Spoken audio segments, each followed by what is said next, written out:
బాగున్నారా? మీరు ఎంతో బాగుండాలని కోరుకుంటాను. ఈ రోజు మన ఛానల్లో ఎండు చేపలు పులుసు పెట్టుకుంటాను. దానికి కావాల్సిన పదార్థాలు ముందుగా చింతపండు తీసుకున్నాం. ఒక నిమ్మకాయ సైజు చింతపండు తీసుకున్నాం.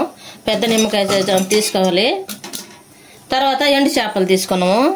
ఇవి బాగా నీళ్ళలో నానేసుకోవాలి. ఈ ఎండు చేపల పైన దాని చర్మం అంతా తీసేసి నానబెట్టుకున్నాము. ఇది శుద్ధం కడిగేసుకోవాలి. ఈ విధంగా చేపలన్నీ శుభ్రం కడిగి ఒక చిన్న దబరలో పెట్టేసుకోవాలి. ఆ తర్వాత కరివేపాకు తుంచేసుకోవాలి. మనం ఏం తాలింపు ఏం పెట్టడం లేదు. ఈ విధంగా చేసుకోండి. మా అమ్మోళ్ళు చేసినట్టుగా ఈ విధంగా బాగా టేస్ట్ ఉంటుంది. తర్వాత ఉల్లిపాయలు వేసుకోవాలి. ఒక పెద్ద ఉల్లిపాయ తీసుకొని సన్నం కట్ చేసుకుని వేసుకున్నాము. తర్వాత ఒక 3 టమాటాలు వేసుకున్నాము. 3-4 టమాటాలు వేసుకోవాలి.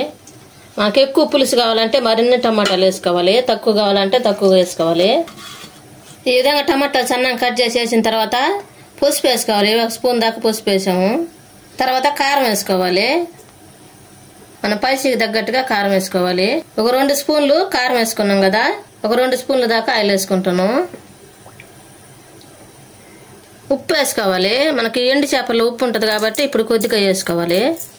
ఇప్పుడు మొత్తం ఒకసారి కలిపేసుకోవాలి.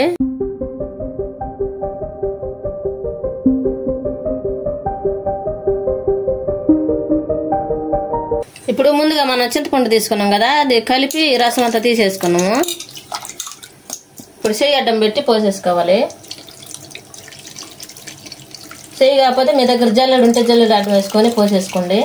ఈ విధంగా చెయ్యి అడ్డం పెట్టి పోసుకుంటే మనకి చెత్త అంతా పడకుండా ఈ విధంగా చేతిలోకి వస్తుంది. అదే జల్లెడు అంటే మన సిల్లుల గిన్నె ఉంటుంది కదా, దాంట్లో పెట్టి పోసుకున్నా ఈ విధంగానే వస్తుంది. బాగా నీట్గా ఉంటుంది. మనం కొంచెమే కదా, అందుకే చెయ్యి అడ్డం పెట్టి పోసుకున్నాము. ఇప్పుడు సరిపోతుంది పులుసు. ఈ విధంగా మొత్తం ఒకసారి కలిపేసుకోవాలి. మనం పులుసు కలిపి వచ్చిన తర్వాత మనకు వాటర్ చాలు అనుకుంటే ఇంక 2 పోసుకొని ఇప్పుడు ఇది పొయ్యి మీద పెట్టి ఉడికించుకోవాలి. మూత పెట్టుకొని ఉడికించుకోవాలి. ఒక్కసారి బాగా ఉడికిందో లేదో మూత తెచ్చుద్దాం. ఈ విధంగా చిక్కంగా రావాలి.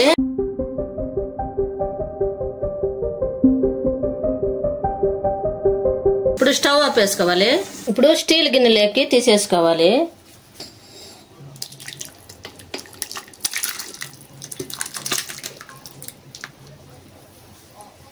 ఎంతో టేస్టీగా ఉండే ఎండు చేపల పులుసు రెడీ అయింది. మీరు కూడా మీ ఇంట్లో చేసుకుని ఎలా ఉందో మా కామెంట్లో పెట్టండి. లైక్ షేర్ చేయండి, సబ్స్క్రైబ్ చేసుకోండి, పక్కన బెల్ నొక్కండి. Thanks for watching.